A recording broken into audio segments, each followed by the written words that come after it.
മൂന്നാമത്തെ chapter electro കെമിസ്ട്രിയുടെ രണ്ടാമത്തെ ഭാഗത്തിലേക്ക് എല്ലാവർക്കും സ്വാഗതം. Chapter 3 electro chemistry part 2. Important terms ആയിരുന്നു നമ്മൾ ഏറ്റവും ആദ്യം കണ്ടത്. നമ്മളവിടെ കണ്ട ഇമ്പോർട്ടൻറ്റ് ടേംസിൽ ഇതൊക്കെയായിരുന്നു: oxidation, reduction, anode, cathode, electrode potential, standard electrode potential, electrochemical series, reference electrode. ഇത്രയും കാര്യങ്ങളാണ് ഇമ്പോർട്ടൻറ്റ് ടേംസിൽ നമ്മൾ പഠിച്ചത്. എന്തായിരുന്നു oxidation? Oxidation is the process of losing of electron. Reduction is the process of gaining of electron. Anode എന്തായിരുന്നു? What is anode? Anode is the place at which oxidation takes place. Cathode is the place at which reduction takes place. What is an electrode? Electrode is an arrangement. Metal and its ion in good contact. Oxidised ഫോമും reduced ഫോമും നല്ല കോണ്ടാക്റ്റിലിരിക്കുന്ന ആ ഒരു അവസ്ഥയെയാണ് നമ്മൾ പേര് വിളിക്കുന്നത് ഇലക്ട്രോഡ്. സിങ്ക് സൾഫേറ്റ് സൊല്യൂഷനിൽ സിങ്ക് റോഡ് ഡിപ്പ് ചെയ്തിരിക്കുന്നു. Copper rod dipped in copper sulphate solution, അതിനെ നമ്മൾ പേര് വിളിക്കുന്നു കോപ്പർ ഇലക്ട്രോഡ്. കോപ്പർ 0 ഓക്സിഡേഷൻ സ്റ്റേറ്റിലും മെറ്റലിലും, കോപ്പർ 2 പോസിറ്റീവ് ഓക്സിഡേഷൻ സ്റ്റേറ്റ് സൊല്യൂഷനിലുമായി അവരെ കണ്ടുമുട്ടിയിരിക്കുന്നു. ഈ ഒരവസ്ഥയെയാണ് നമ്മൾ പേര് വിളിക്കുന്നത് ഇലക്ട്രോഡ് എന്ന പേര് വിളിക്കുന്നു. ഇലക്ട്രോഡിൻ്റെ ടെൻഡൻസിയാണ് നമ്മൾ പേര് വിളിക്കുന്നത് ഇലക്ട്രോഡ് പൊട്ടൻഷ്യൽ. ഓക്സിഡൈസ് ചെയ്യാനോ റിഡക്ഷൻ നടത്താനോ ഒരു ഇലക്ട്രോഡിനുള്ള താല്പര്യത്തെയാണ് നമ്മൾ പേര് വിളിച്ചത് ഇലക്ട്രോഡ് പൊട്ടൻഷ്യൽ. സാധാരണഗതിയിൽ നമ്മൾ റിഡക്ഷൻ പൊട്ടൻഷ്യലാണ് സാധാരണഗതിയിൽ നമ്മൾ അവതരിപ്പിക്കുക. അതുകൊണ്ട് തന്നെ റിഡക്ഷൻ പൊട്ടൻഷ്യലിലെ പോസിറ്റീവ് വാല്യൂ വന്നാൽ നമ്മൾ പറയും അവന് റെഡ്യൂസ് ചെയ്യപ്പെടാനാണ് താല്പര്യം. നെഗറ്റീവ് വാല്യൂ വന്നാൽ അവൻ ഓക്സിഡൈസ് ചെയ്യപ്പെടാനാണ് താല്പര്യം. ഇത് പരിശോധിക്കുന്നത് റഫറൻസ് ഇലക്ട്രോഡ് ഉപയോഗിച്ചാണ്. സ്റ്റാൻഡേർഡ് ഹൈഡ്രജൻ ഇലക്ട്രോഡ് അല്ലെങ്കിൽ നോർമൽ ഹൈഡ്രജൻ ഇലക്ട്രോഡ് ഒരു റഫറൻസ് ഇലക്ട്രോഡാണ്. കലോമിൽ ഇലക്ട്രോഡ് മറ്റൊരു റഫറൻസ് ഇലക്ട്രോഡാണ്. ഏറ്റവും അവസാനം നമ്മൾ കണ്ടത് ഇലക്ട്രോ കെമിക്കൽ സീരീസാണ്. സ്റ്റാൻഡേർഡ് റിഡക്ഷൻ പൊട്ടൻഷ്യലിനെ അടിസ്ഥാനപ്പെടുത്തി എല്ലാ ഇലക്ട്രോഡുകളെയും നമ്മൾ അറേഞ്ച് ചെയ്യുന്ന രീതി, increasing order of reduction potential അനുസരിച്ച് അറേഞ്ച് ചെയ്യുന്ന രീതിയെയാണ് നമ്മൾ പേര് വിളിക്കുന്നത് ഇലക്ട്രോ കെമിക്കൽ സീരീസ്. ആദ്യത്തെ ആളുകൾക്ക് വളരെ കുറവ് റിഡക്ഷൻ പൊട്ടൻഷ്യലേ ഉണ്ടാവുള്ളൂ. The last members have higher reduction potential. ഏറ്റവും ആദ്യത്തെ ആളുകൾ റെഡി ടു ഓക്സിഡൈസ്, അവസാനത്തെ ആളുകൾ റെഡി ടു റെഡ്യൂസ്. ഇത്രയാണ് നമ്മൾ ആദ്യത്തെ ഭാഗത്ത് ഇമ്പോർട്ടൻറ്റ് ടേംസ് ആയിട്ട് നമ്മൾ കണ്ടത്. ഇനി electro chemical series, electro chemical cells and batteries എന്ന് പറയുന്ന നമ്മുടെ രണ്ടാമത്തെ ഭാഗത്തേക്ക് നമ്മൾ പോകുന്നു. എന്താണ് ഇലക്ട്രോ കെമിക്കൽ സെൽസ്, പിന്നെ അവ എന്താണ് ബാറ്ററി? ഇലക്ട്രോ കെമിക്കൽ സെൽസിലെ ബാറ്ററീസ് എന്ന് പറയുന്ന പോർഷനിൽ നമ്മൾ കാണുന്നത് Daniell cell, cell potential, Nernst equation and equilibrium constant. ബാറ്ററീസിലെ നമ്മൾ കാണുന്നത് dry cell, lead storage battery, fuel cell. ശരി, എന്താണ് electrochemical cells? Electrochemical cells are devices that convert chemical energy to electrical energy by some redox reaction. Redox reaction നടത്തിയിട്ട് ഓക്സിഡേഷനും റിഡക്ഷനും നടത്തി electrical energy develop ചെയ്യുന്ന ഡിവൈസസിനെയാണ് നമ്മൾ പേര് വിളിക്കുന്നത് electro chemical cells. ഇവർ സാധാരണഗതിയിൽ ഗാൽവനിക് സെൽ എന്നവയെ പേര് വിളിക്കാറുണ്ട്, വോൾട്ടിക് സെൽ എന്ന് പേര് വിളിക്കാറുണ്ട്. നല്ല ഗാൽവനിക് സെല്ലിൻ്റെ എക്സാമ്പിളാണ് ഡാനിയൽ സെൽ. നമ്മൾ ഇനി എന്താണ് ഡാനിയൽ സെൽ എന്ന് നമ്മൾ പഠിക്കാനായിട്ട് പോവാണ്. കഴിഞ്ഞ വർഷം നമ്മൾ കണ്ടതാണ് ഡാനിയൽ സെൽ.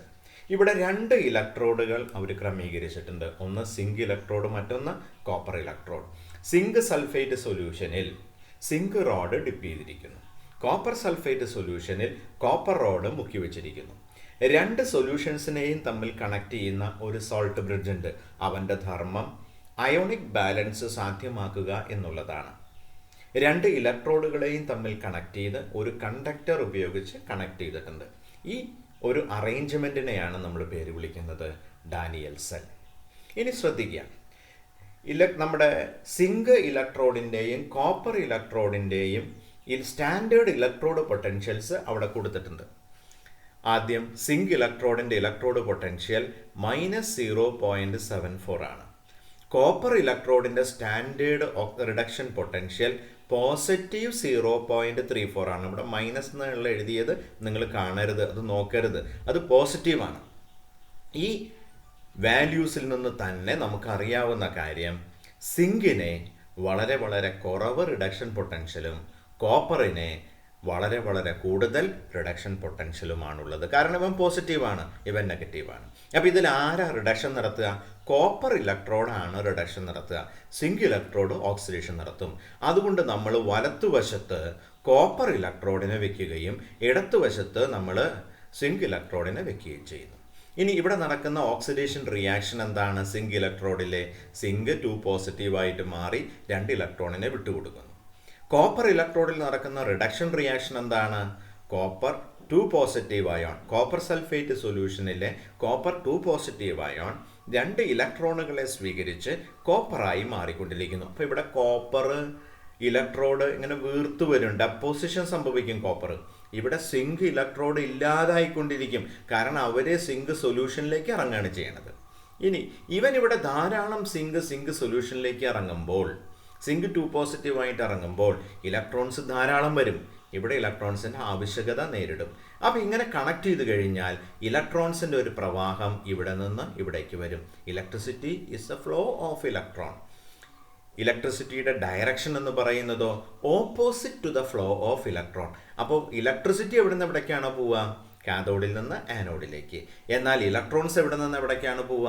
ആനോഡിൽ നിന്ന് കാഥോഡിലേക്ക്. ഇനി ഇവിടെ ശ്രദ്ധിക്കേണ്ട മറ്റൊരു കാര്യമുള്ളത്, സിങ്ക് 2 പോസിറ്റീവ് അയോൺ സൊല്യൂഷനിലേക്ക് ഇറങ്ങുമ്പോൾ അവന് ആവശ്യത്തിന് സൾഫേറ്റ് അയോണിനെ കിട്ടില്ല. ഇവിടെ കോപ്പർ 2 പോസിറ്റീവ് അയോൺ സൾഫേറ്റ് അയോണിനെ ഉപേക്ഷിച്ച് കോപ്പർ ഇവിടെ ഡെപ്പോസിറ്റ് ചെയ്യാൻ തുടങ്ങുമ്പോൾ ധാരാളം സൾഫേറ്റ് അയോണിൻ്റെ സാന്നിധ്യം ഇവിടെ ഉണ്ടാവും. ഇത് മെയിൻറ്റെയിൻ ചെയ്യുന്നതിന് വേണ്ടി സോൾട്ട് ബ്രിഡ്ജ് വെച്ചിരിക്കുന്നു. ഇവൻ ധാരാളം കാറ്റയോൺസിനെയും പ്രൊവൈഡ് ചെയ്യും, ധാരാളം ആനയോൺസിനെയും പ്രൊവൈഡ് ചെയ്യും. ഇനി ഇവരെ നമ്മൾ ഓരോരുത്തരുടെയും നേൺസ്റ്റ് ഇക്വേഷൻ അനുസരിച്ച് electrode potential, standard electrode potential അല്ല, ഇലക്ട്രോഡ് പൊട്ടൻഷ്യൽ മനസ്സിലാക്കുന്ന ഇക്വേഷൻ നമ്മളിവിടെ എഴുതണം. കഴിഞ്ഞ ക്ലാസ്സിൽ നമ്മൾ നേൺസ്റ്റ് ഇക്വേഷനെ പറ്റി കഴിഞ്ഞ വർഷമൊക്കെ നമ്മൾ പഠിച്ചിട്ടുള്ളതാണ്. ഇവിടെ സിങ്ക് ഇലക്ട്രോഡിൻ്റെ ഇലക്ട്രോഡ് പൊട്ടൻഷ്യൽ അതിങ്ങനെയാണ് എഴുതുക. ഈ zinc 2 positive bar zinc 2 positive ആദ്യം എഴുതും, അതിനുശേഷം സിങ്ക് ഇടയിലൊരു ബാർ വയ്ക്കും. ഇനി വിച്ച് ഇസ് ഈക്വൽ ടു അതിൻ്റെ സ്റ്റാൻഡേർഡ് വാല്യൂ, ഇവിടെ സ്റ്റാൻഡേർഡ് വാല്യൂ തന്നിട്ടുണ്ട്, അതുണ്ടാവില്ല, -2.303 RT ഡിവൈഡഡ് ബൈ NF. ഇവിടെ 2 ഇലക്ട്രോൺ ആണ് മൂവ് ചെയ്യുന്നത് ഉള്ളത് കൊണ്ട് 2F എന്നവർ എഴുതുന്നു. Logarithm of zinc concentration of zinc divided by zinc 2 positive ion. അപ്പോൾ എന്താ ഇവിടുത്തെ ഓവറോൾ റിയാക്ഷൻ്റെ സമയത്ത് നമ്മൾ എന്താ കാണാമെന്നുള്ളതൊക്കെ നമുക്ക് പിന്നീട് നോക്കാം. ശരി, ഇനി ഇവിടെ ഈ റിയാക്ഷൻ എഴുതി കഴിയുമ്പോൾ കോൺസെൻട്രേഷൻ ഓഫ് സിങ്ക് ഇതൊരു സോളിഡാണ്, അതിനെ നമ്മൾ യൂണിറ്റി ആയിട്ടാണ് നമ്മൾ എടുക്കുക. ഉടനെ നമ്മൾ അതിനെ മാറ്റി എഴുതി, ഇവിടെ മൈനസ് ആയിരുന്നു, അപ്പോൾ ഇവിടെ വരിക log 1 സിങ്ക് 2 പോസിറ്റീവ് എന്ന് എഴുതേണ്ടതായിട്ട് വരും. -log 1 സിങ്ക് 2 പോസിറ്റീവ് എന്ന് എഴുതുന്നതിനേക്കാൾ നല്ലത് പോസിറ്റീവ് ലോഗ് സിങ്ക് 2 പോസിറ്റീവ് എന്ന് എഴുതുകയാണ് നല്ലത്, കാരണം ഇത് 1 ആയി മാറും. അപ്പോൾ 1 സിങ്ക് 2 പോസിറ്റീവ് എന്ന് എഴുതുന്നതിനേക്കാൾ നല്ലത് ഇവിടെ പോസിറ്റീവ് കൊടുത്തിട്ട് ലോഗ് സിങ്ക് 2 പോസിറ്റീവ് എന്ന് എഴുതി. അത് ലോഗരിതത്തിൻ്റെ ഒരു നിയമമാണ്. അപ്പോൾ നമ്മുടെ ഇക്വേഷൻ എങ്ങനെ മാറ്റി എഴുതി?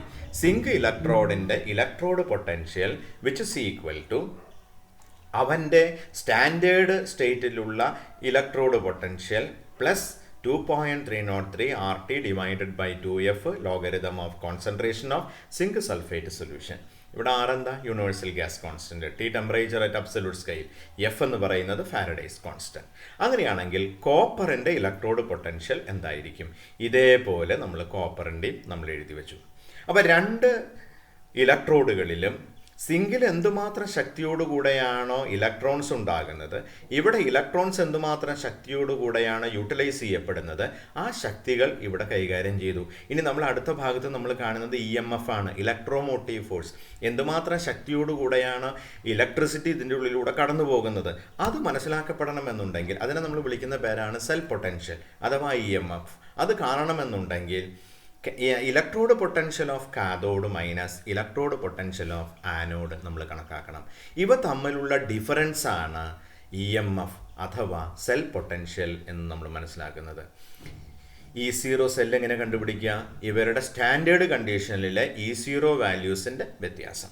ശരി, ഇനി അതിവിടെ കാൽക്കുലേറ്റ് ചെയ്യണം അവർ ചെയ്യുന്നത്. അതായത് നമ്മുടെ ഗാൽവനിക് സെല്ലാകുന്ന ഡാനിയൽ സെല്ലിൻ്റെ EMF അഥവാ E cell potential value which is equal to കോപ്പറിൻ്റെ ഇലക്ട്രോഡ് പൊട്ടൻഷ്യൽ വാല്യൂ മൈനസ് സിങ്കിൻ്റെ ഇലക്ട്രോഡ് പൊട്ടൻഷ്യൽ വാല്യൂ. നമ്മൾ നേരത്തെ കൊടുത്തിരിക്കുന്ന ഇക്വേഷനിൽ ഇത് രണ്ടും സബ്സ്റ്റിറ്റ്യൂട്ട് ചെയ്തു. ഇവരെ രണ്ടുപേരെയും നമ്മളെടുത്ത് എഴുതി മൈനസ് ഇട്ട് വെച്ചു. നമുക്കിവിടെ കിട്ടി E cell is equal to E0 cell. എന്താ E0 സെൽ? ഇത് മൈനസ് ഇത്. കാരണം ബ്രാക്കറ്റൊക്കെ മാറ്റിയിട്ട് ഈ മൈനസിനെ ഉള്ളിലേക്ക് എടുത്തു കഴിയുമ്പോൾ ഇവിടെ മൈനസായി. ശരി, ഇനി അത് സിംപ്ലിഫൈ ചെയ്യുമ്പോൾ 2.303 RT divided by 2F common ഫാക്ടറായിട്ട് വരും. Logarithm of Cu2 positive minus logarithm of Zinc2 positive എന്ന് കിട്ടും. അത് ലോഗരിതത്തിൻ്റെ ഇക്വേഷൻ അനുസരിച്ച് അതിൻ്റെ റൂൾസ് അനുസരിച്ച് നമുക്ക് ഇങ്ങനെ എഴുതാം. അങ്ങനെ നമുക്ക് ആൻസർ കിട്ടും. EMF അഥവാ ഇലക്ട്രോഡ് പൊട്ടൻഷ്യൽ അഥവാ cell potential E cell is equal to E0 cell plus 0.0591 divided by 2 logarithm of copper 2 positive divided by zinc 2 positive ion.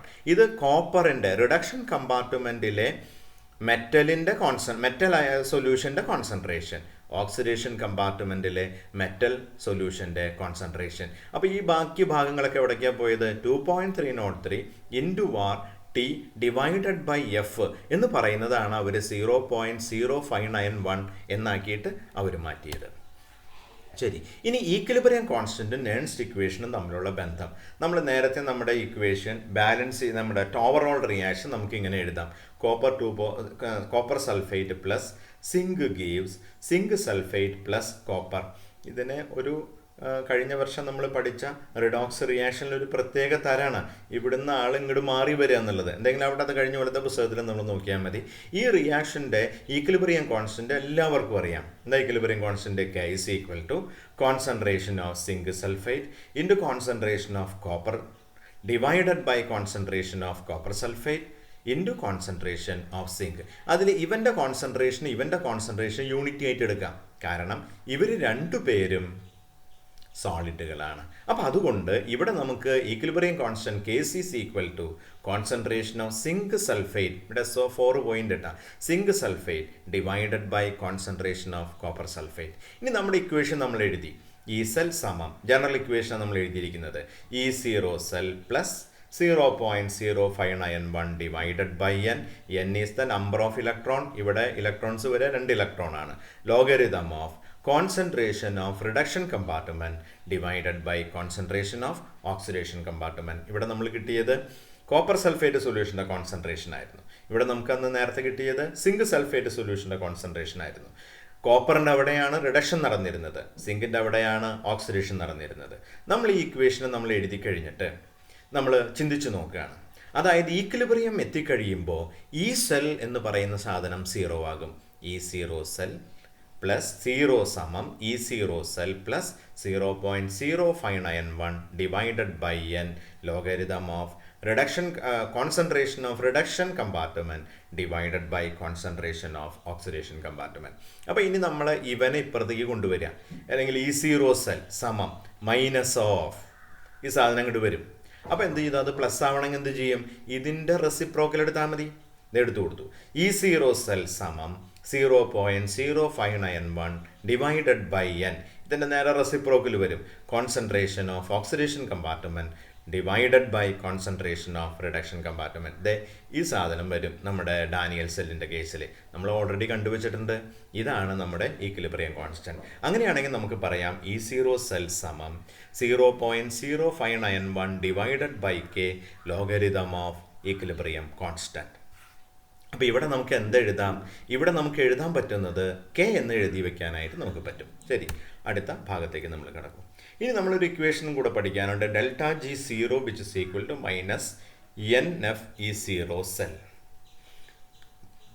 Standard free energy ചേഞ്ചിനെ പറ്റിയാണ് ഇവിടെ സംസാരിച്ചു കൊണ്ടിരിക്കുന്നത്. Standard free energy change delta G0 സമം minus n. n എന്താണെന്നറിയാം. എത്ര electrons ആണ് റിയാക്ഷനിൽ സംബന്ധിച്ചത്? Faraday of electricity into E0 cell. എന്താ E0 cell? E0 of reduction electrode minus C0 of oxidation electrode. ശരി, ഇനി എന്താണ് ബാറ്ററീസ്? ബാറ്ററീസ്, ഈ സെല്ലും ബാറ്ററിയും തമ്മിലുള്ള വ്യത്യാസം, അനവധി സെല്ലുകൾ ചേരുന്നതാണ് ഒരു ബാറ്ററി. ഇപ്പോൾ ബാറ്ററിയിലെ ഒരു സെല്ല് തന്നെ ആവണമെന്നില്ല, അനവധി സെല്ലുകളാവാം. ഇനി ഇത് ഒരു കോൺസ്റ്റൻ്റ് ആകുന്ന ഒരു ഇലക്ട്രിസിറ്റിയുടെ സോഴ്സാണ് battery. Basically batteries is basically a galvanic cell in which chemical energy of a redox reaction is converted into electrical energy. ഇവർ രണ്ട് തരമുണ്ട്. ഒന്ന് പ്രൈമറി ബാറ്ററി, മറ്റൊന്ന് secondary battery. Primary battery recharge ചെയ്യാൻ പറ്റില്ല, അവയുടെ റിയാക്ഷൻസ് റിവേഴ്സ് ചെയ്യാനായിട്ട് പറ്റില്ല. എന്നാൽ സെക്കൻഡറി ബാറ്ററീസ് റീചാർജ് ചെയ്യാൻ പറ്റും, അവയുടെ സെൽ റിയാക്ഷൻസ് റിവേഴ്സ് ചെയ്യാൻ പറ്റും. അതുകൊണ്ട് തന്നെ അത് റീചാർജ് ചെയ്യാൻ പറ്റും. അവയെ സെക്കൻഡറി സെൽ അല്ലെങ്കിൽ സെക്കൻഡറി ബാറ്ററികൾ എന്ന് നമ്മൾ പേര് വിളിക്കുന്നു. പ്രൈമറി സെൽസ് റീചാർജ് ചെയ്യാൻ പറ്റില്ല, സെക്കൻഡറി സെൽസ് റീചാർജ് ചെയ്യാൻ പറ്റും, അവയുടെ സെൽ റിയാക്ഷൻസ് റിവേഴ്സ് ചെയ്യാനായിട്ട് പറ്റും എന്നുള്ളത് കൊണ്ടാണ് അവ റീചാർജ് ചെയ്യാനായിട്ട് പറ്റുന്നത്. ഡ്രൈ സെൽ, ഇത് നല്ല ഒരു എക്സാമ്പിളാണ് പ്രൈമറി സെല്ലിന്. ഒരിക്കൽ ഉപയോഗിച്ച് കഴിഞ്ഞാൽ നമുക്ക് തൂരയ്ക്ക് കളയാം. ഇനി അതെന്താണ് ഇതിൻ്റെ കാര്യങ്ങൾ? A zinc container used as anode. ഇപ്പം സിങ്ക് കണ്ടെയ്നർ അവിടെ ആനോഡായിട്ട് ഉപയോഗിക്കുന്നു. എന്ത് റിയാക്ഷൻ അവിടെ നടക്കുക? സിങ്കിന് ഒരു റിയാക്ഷൻ നടത്താൻ പറ്റുള്ളൂ. സിങ്ക് 2 പോസിറ്റീവ് അയോണായിട്ട് മാറി 2 ഇലക്ട്രോണിനെ വിട്ടുകൊടുക്കുന്നു. ഇനി കാഥോഡായിട്ട് ഇവിടെ വെച്ചിരിക്കുന്നത് cathode is A graphite cathode. ഈ ഗ്രാഫൈറ്റ് കാഥോഡ് പ്രത്യേകിച്ച് വേറെ ഒന്നും ചെയ്യില്ല. എന്നാൽ അതിൻ്റെ ചുറ്റുവട്ടത്ത് കിടക്കുന്ന ആൾക്കാർ MnO2 NH4Cl പിന്നെ കാർബണും ചേരുന്ന ഈ മിക്സ്ചറിലെ MnO2 അമോണിയം അയോണിനെ കണ്ടുമുട്ടുമ്പോൾ ഇലക്ട്രോൺസിനെ സ്വീകരിച്ച് MnOH ആയിട്ട് മാറും. NH3 പുറത്തേക്ക് വരും. ഇതിവിടുത്തെ റിഡക്ഷൻ റിയാക്ഷൻ, ഇതിവിടുത്തെ ഓക്സിഡേഷൻ റിയാക്ഷൻ. അപ്പോൾ നമ്മൾ ഓർത്ത് വെക്കേണ്ട കാര്യമുള്ളത്, zinc vessel as anode, carbon rod graphite rod as cathode, in between anode and cathode a paste of MnO2 NH4Cl and carbon. In anode zinc 2 positive ion is formed. In cathode MnOH plus NH3 is formed. അപ്പോൾ കാലം ചെല്ലും തോറും ഈ zinc vessel ഇല്ലാതായിക്കൊണ്ടിരിക്കും, അത് ഓട്ടയാവും, അത് ലീക്കാവും. അതുകൊണ്ട് cell കേടുവരും, അല്ലെങ്കിൽ അതിൻ്റെ ചാർജ് കഴിയുമ്പോൾ നമ്മൾ അവനെടുത്ത് മാറ്റും. ഇത് പ്രൈമറി ബാറ്ററിയാണ്, സിംഗിൾ യൂസ് മാത്രമേ ഉള്ളൂ. ഇതിന്ന് ഈ റിയാക്ഷനിൽ നിന്ന് NH3 നഷ്ടപ്പെടുന്നു, ഗ്യാഷ്യസ് സ്റ്റേറ്റിൽ നഷ്ടപ്പെടുന്നു. അതുകൊണ്ട് തന്നെ നമുക്ക് വേറെ ഒന്നും അവിടെ ചെയ്യാനായിട്ട് നമുക്ക് പറ്റില്ല. അതുകൊണ്ട് പ്രൈമറി ബാറ്ററി എന്ന് നമുക്കിതിനെ പേര് വിളിക്കാം. റീചാർജ് ചെയ്യാൻ പറ്റില്ല. ശരി, അടുത്ത് നോക്കൂ, ലെഡ് സ്റ്റോറേജ് ബാറ്ററി. ഇത് ഒരു സെക്കൻഡറി സെല്ലാണ്, സെക്കൻഡറി ബാറ്ററിയാണ്. നമ്മൾ ലോറിയിൽ കാറിലൊക്കെ ഉപയോഗിക്കുന്നത് ഈ ബാറ്ററിയാണ്. ഇതിൽ ചെയ്യുന്ന പരിപാടി അത് കൃത്യമായിട്ട് ഇവിടെ കൊടുക്കുന്നുണ്ട്. ആനോഡ് കാഥോഡ് എങ്ങനെയാണ് അതിൻ്റെ ഷേപ്പൊക്കെ കൊടുക്കുന്നുണ്ട്. ഇതിൽ അനവധി സെല്ലുകളുണ്ട്. അതിലൊരു സെല്ലാണ് നമ്മൾ എടുത്തു വെച്ചിരിക്കുന്നത്. ഇതിൽ ഒരു സെല്ലിൽ ഡൈലൂട്ട് സൾഫ്യൂരിക് ആസിഡും വാട്ടറും അടങ്ങുന്ന മിക്സ്ചർ ഇലക്ട്രോലൈറ്റായിട്ട് നമ്മൾ ഉപയോഗിക്കുന്നു. 2 ഇലക്ട്രോഡുകൾ അവിടെയുണ്ട്. ഒരു ഇലക്ട്രോഡ് ലെഡാണ്, മറ്റേ ഇലക്ട്രോഡ് ലെഡ് ഡയോക്സൈഡാണ്, PbO2 ആണ്. ഇനി നിങ്ങൾ ഇലക്ട്രിസിറ്റി ജനറേറ്റ്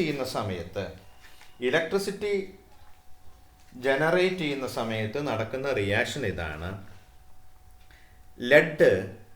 ലെഡ് സൾഫേറ്റ് ആയിട്ട് മാറുന്നു. ലെഡ് എന്ന് പറയുന്ന ഇലക്ട്രോഡ് ലെഡ് സൾഫേറ്റ് ആയിട്ട് മാറുന്നു. ഇനി കാഥോഡിൽ നടക്കുന്ന റിയാക്ഷൻ എന്താണ്? ലെഡ് ഡയോക്സൈഡ് ലെഡ് സൾഫേറ്റ് ആയിട്ട് മാറുന്നു. അപ്പോൾ ഒരേ റിയാക്ഷൻ, ലെഡ് സൾഫേറ്റ് ആയിട്ട് മാറുന്നു, ലെഡ് ഡയോക്സൈഡ് ലെഡ് സൾഫേറ്റ് ആയിട്ട് മാറുന്നു. അപ്പോൾ ആനോഡിൽ എന്താ ചെയ്യണത്? ലെഡ് സൾഫേറ്റ് ആയിട്ട് മാറുന്നു. കാഥോഡിൽ ചെയ്യുന്നത് ലെഡ് ഡയോക്സൈഡ് ലെഡ് സൾഫേറ്റ് ആയിട്ട് മാറുന്നു. ഇനി സമയം ചെല്ലുന്തോറും ഈ റിയാക്ഷൻ നടന്നുകൊണ്ടിരുന്നു കഴിഞ്ഞാൽ എന്ത് സംഭവിക്കും? സൾഫേറ്റ് അയോണിൻ്റെ കോൺസെൻട്രേഷൻ കുറയും.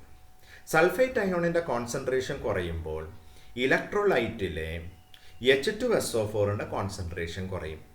അപ്പോൾ നമ്മൾ ഈ ഇലക്ട്രോലൈറ്റ് പരിശോധിച്ച് അതിലുള്ള H2SO4ൻ്റെ സ്പെസിഫിക് ഗ്രാവിറ്റി നോക്കിയാൽ ചാർജ് മനസ്സിലാക്കാനായിട്ട് പറ്റും. നമുക്ക് റീചാർജ് ചെയ്യുമ്പോൾ ഈ റിയാക്ഷൻസ് നേരെ റിവേഴ്സ് ചെയ്യാനായിട്ട് പറ്റും. അപ്പോൾ നേരെ റിവേഴ്സ് ചെയ്ത് കഴിഞ്ഞാൽ എന്താ സംഭവിക്കുക? ലെഡ് സൾഫേറ്റ് ലെഡായിട്ട് മാറും, ലെഡ് സൾഫേറ്റ് ലെഡ് ഡയോക്സൈഡ് ആയിട്ട് മാറും. അപ്പോൾ ഓർത്ത് വയ്ക്കേണ്ട കാര്യം, റിയാക്ഷൻ അവിടെ ഇലക്ട്രിസിറ്റി ജനറേറ്റ് ചെയ്യുമ്പോൾ ആനോഡിൽ ലെഡ് സൾഫേറ്റ് ആയിട്ട് മാറും, കാഥോഡിൽ ലെഡ് ഡയോക്സൈഡ് ലെഡ് സൾഫേറ്റ് ആയിട്ട് മാറും. എങ്ങനെയാ ആനോഡിലാണ് ലെഡ് സൾഫേറ്റ് ആയിട്ട് മാറുന്നതെന്ന് പറയുന്നത്? ലെഡ് എന്ന് പറയുന്നത് സീറോ ഓക്സിഡേഷൻ സ്റ്റേറ്റിലാണ്, ലെഡ് സൾഫേറ്റിൽ ലെഡ് 2 പോസിറ്റീവ് അയോണിലാണ്. ആനോഡായതുകൊണ്ട് റിയാക്ഷൻ നടക്കുന്ന സമയത്ത് ഇലക്ട്രോൺ ജനറേറ്റ് ചെയ്യുന്നു, അതായത് ഓക്സിഡേഷൻ നടക്കുന്നു. കാഥോഡിൽ ഇലക്ട്രോൺസിനെ സ്വീകരിക്കുന്നു. ലെഡ് ഡയോക്സൈഡ് ലെഡ് സൾഫേറ്റ് ആകുമ്പോൾ ലെഡ് ഡയോക്സൈഡിൽ ലെഡിൻ്റെ ഓക്സീകരണാവസ്ഥ എത്രയാ? ഓക്സിഡേഷൻ സ്റ്റേറ്റ് +4 ആണ്. ലെഡ് സൾഫേറ്റിൽ എത്രയാണ്? +2 ആണ്. അപ്പോൾ 2 ഇലക്ട്രോണിനെ അവൻ സ്വീകരിച്ചിട്ടുണ്ട്. ഇനി റീചാർജ് ചെയ്യുന്ന സമയത്ത് ഈ റിയാക്ഷൻ റിവേഴ്സ് ചെയ്യുന്നതായിട്ട് കാണപ്പെടുന്നു. വളരെ എളുപ്പത്തിൽ റീചാർജ് ചെയ്യപ്പെടാവുന്ന ഒരു ബാറ്ററിയാണ് ലെഡ് സ്റ്റോറേജ് ബാറ്ററി. അതൊരു സെക്കൻഡറി സെല്ലാണ്. നോട്ട് കൃത്യമായിട്ട് വായിച്ചു നോക്കാം. ഇനി വേറൊരു തരം സെല്ലുകളുണ്ട്. ഇവയെ നമ്മൾ വിളിക്കുന്ന പേരാണ് fuel cells. Fuel cells are generate electricity directly from chemical energy. അതായത് അത് കാത്തു നിൽക്കണില്ല, ഒരു കൺവേർഷൻസ് അവിടെ നടക്കണില്ല. ആകെ ചെയ്യുന്ന പരിപാടി നേരിട്ട് കെമിക്കൽ എനർജിയെ ഇലക്ട്രിക് എനർജി ആയിട്ട് മാറുന്നു. നല്ലൊരു എക്സാമ്പിൾ ഹൈഡ്രജൻ ഓക്സിജൻ ഫ്യൂവൽ സെല്ലാണ്. ഇത് നമ്മുടെ സ്പേസ് സ്റ്റേഷനുകളിലൊക്കെ നമ്മളിന്ന് ഉപയോഗിക്കുന്നത് ഈ ഫ്യൂവൽ സെല്ലാണ്. അതിൻ്റെ പ്രധാനപ്പെട്ട കാര്യം ഹൈലി എക്കണോമിക്കലാണ്. യാതൊരു പ്രശ്നങ്ങളും അറ്റ്മോസ്ഫിയറിന് ഉണ്ടാകുന്നില്ല, ഹൈലി എഫിഷ്യൻ്റ് ആണ്. ഈ 3 കാര്യമാണ് ഫ്യൂവൽ സെല്ലിൻ്റെ അടിസ്ഥാനപരമായ അഡ്വാൻറ്റേജ്. ഏതൊക്കെയാണ്? എക്കണോമിക്കൽ, എഫിഷ്യൻ്റ്, നമ്മുടെ എൻവറോൺമെൻ്റൽ ഫ്രണ്ട്ലി നേച്ചർ. ഈ 3 കാര്യവും ഫ്യൂവൽ സെല്ലിൻ്റെ മുഖമുദ്രയാണ്. ഇവിടെ നോക്കുക, ഹൈഡ്രജൻ ഓക്സിജൻ ഫ്യൂവൽ സെല്ലാണ് ഇവിടെ കൊടുത്തിട്ടുള്ളത്. 3 ചേമ്പറുകളുണ്ട്.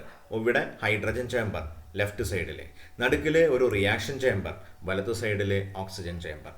ഇനി ഈ ചേമ്പറുകൾ തമ്മിൽ, അതായത് ഹൈഡ്രജൻ ചേമ്പറും റിയാക്ഷൻ ചേമ്പറും ഓക്സിജൻ ചേമ്പറും തമ്മിലുള്ള സെപ്പറേഷൻ ഒരു പോറസ് പാർട്ടീഷനാണ്.